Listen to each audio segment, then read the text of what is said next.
मेरी एक English film अभी आने वाली है, बहुत जल्दी रिलीज़ होने वाली है, जो मैं नाइजीरिया में शूट करके आया था। It's a totally English film, it's called on different grounds, but ये नेटफ्लिक्स पे भी आएगी।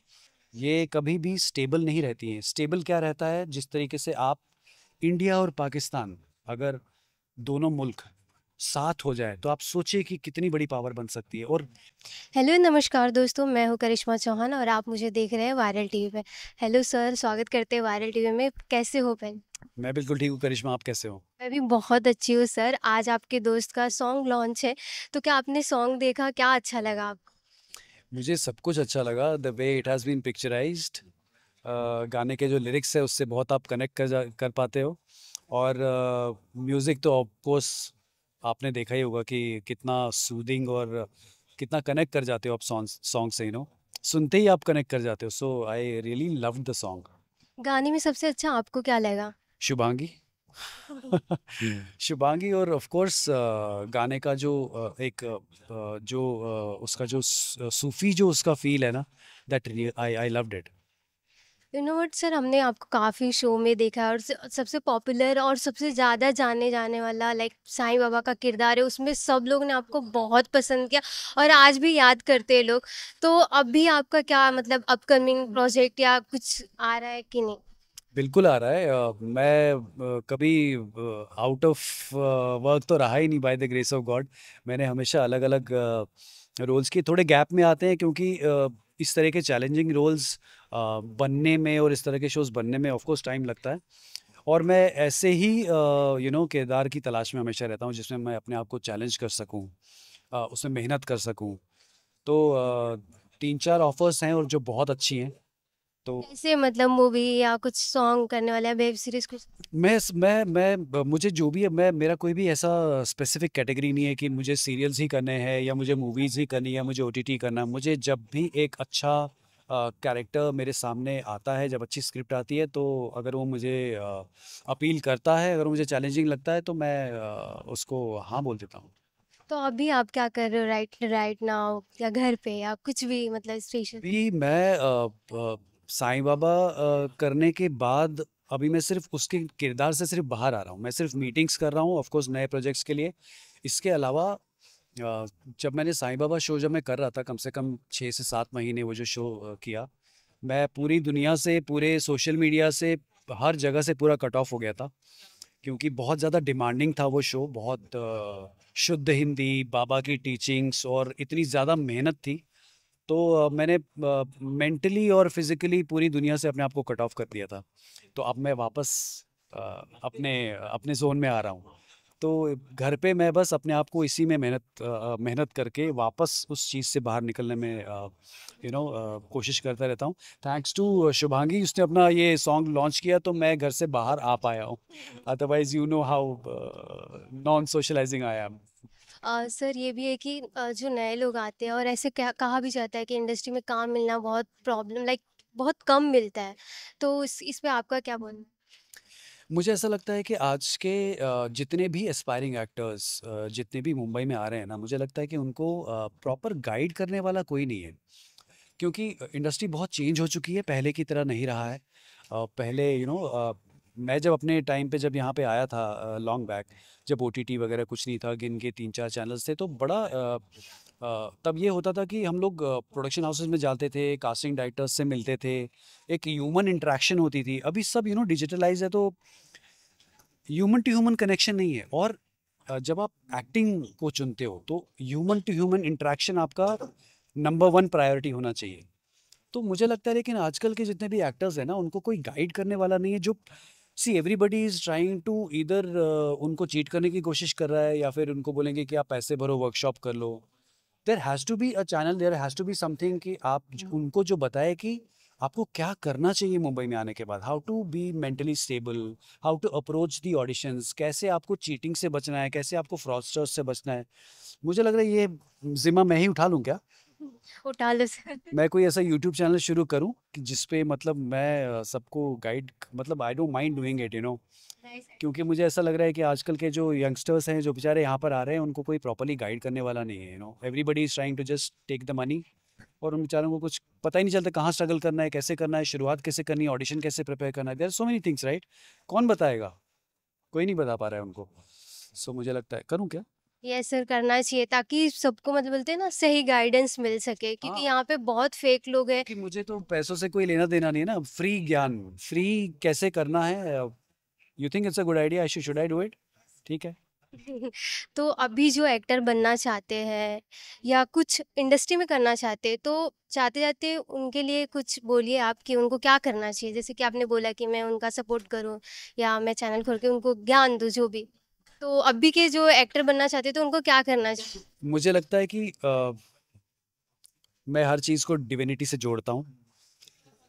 अगर आज हम ये लोग बात कर रहे हैं, हम दोनों ये बात कर रहे हैं, तो इसका मतलब कुछ, see I this thing is in my mind. आपने ये बोला करिश्मा, और मेरे दिमाग में ये बात है कि ये करना चाहिए।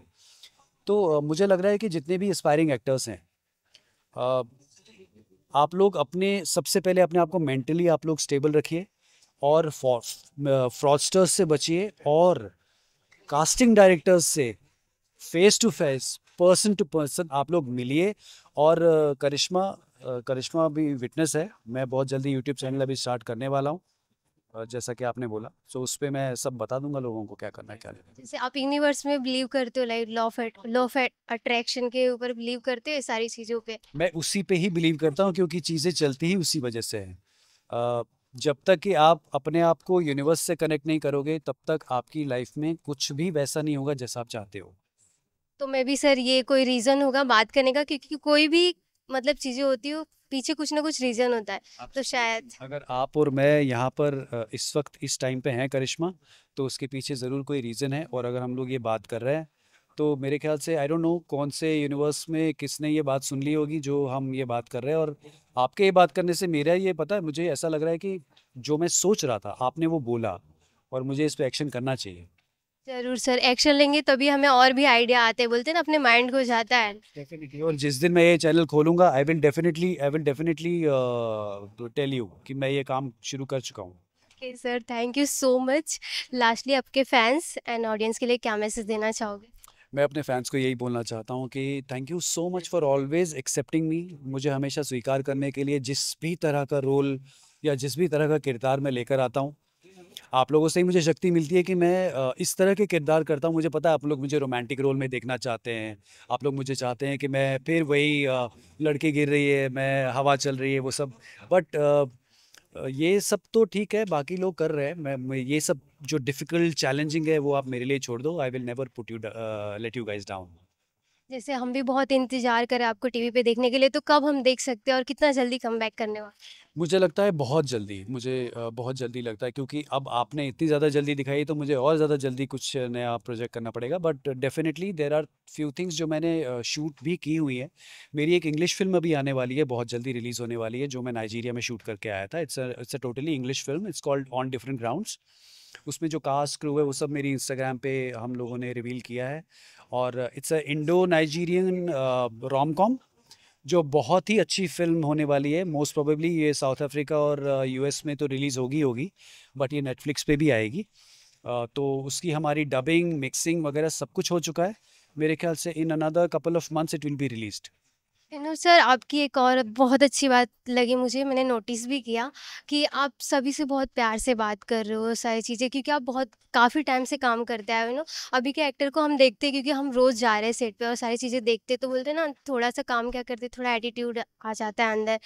और थोड़ा यूँ मतलब बोलते हैं ना, बात इतने अच्छे से करेंगे नहीं, कुछ अच्छे प्रोजेक्ट कर लेंगे या तो कुछ एक दो कर लेंगे उस पे। बट आपको देख के ऐसा कभी नहीं लगा, मतलब जितने बार भी मिले और अब भी जितना मैंने नोटिस किया, तो ये मतलब इतनी अच्छी चीज़ें कैसे आती है अंदर से आप। मेरे ख्याल से जब आप किसी इंडस्ट्री में 20-21 साल से काम कर रहे हो, और जब आपने 40 से ज़्यादा शोज़ लीड कैरेक्टर्स में किए हों, ये तभी हो सकता है जब आप अपने आप को ग्राउंडेड रखें। जब आप काम को अपने सर पे ना रखें, लेकिन सिर्फ अपने दिमाग में रखें, उसको सर पे ना चढ़ने दें। अपने सक्सेस को, अपने किसी भी चीज़ को, वो चाहे पैसा हो, सक्सेस हो, या कोई भी और चीज़ हो, ये सारी टेम्परेरी चीज़ें हैं। ये कभी भी स्टेबल नहीं रहती हैं। स्टेबल क्या रहता है, जिस तरीके से आप इस प्लैनेट पर अपने आसपास आप ही के जैसे जितने भी बाकी जीव हैं, जिसमें भी जान है, वो चाहे आप हो, चाहे कोई भी जानवर हो, या कोई भी चीज़ जो लिविंग बीइंग हो, उसके साथ जितना आप पॉजिटिवली, जितना प्यार से, जितना हृदय से उससे बात करें, अ, उतना ही अच्छा आपकी एग्जिस्टेंस होगी इस दुनिया में, मुझे ऐसा लगता है। और हर किसी को यही सोचना चाहिए। अभी देखो पूरी दुनिया में कितने सारे कंट्रीज आपस में एक दूसरे को इतनी दूर दूर से 2-2 हज़ार 3-3 हज़ार किलोमीटर से एक दूसरे के ऊपर मिसाइल्स फेंक रहे हैं, लोगों को मार रहे हैं। मुझे लगता है इस दुनिया में इंसान की वजह से कोई और इंसान नहीं मरना चाहिए। फिर हम डॉक्टर्स क्यों क्रिएट कर रहे हैं? एक दूसरे को बचाने के लिए, राइट? तो मुझे लगता है हर कंट्री को एक दूसरे से लड़ाई के बजाय, अपनी बाउंड्रीज को एक्सपैंड करने के बजाय, अपनी बाउंड्रीज में रह के उसी को सबसे अच्छा बनाओ। एक दूसरे के साथ प्यार में रह के, तो सोचो वर्ल्ड एक साथ कितना ग्रो करेगा। आपको पता है, अगर इंडिया और पाकिस्तान, अगर दोनों मुल्क साथ हो जाए, तो आप सोचिए कि कितनी बड़ी पावर बन सकती है। और पावर ये नहीं है कि वो कितना डोमिनेट दूसरी कंट्रीज को करेंगी, दोनों कितनी रिच कंट्रीज है, कल्चर में, जमीन में, हर चीज में, टैलेंट में। इसीलिए ताकि एक दो चीजें मिलके इतनी बड़ी ना बने, उसको हमेशा पूरी दुनिया तोड़ने पे लगी रहती है।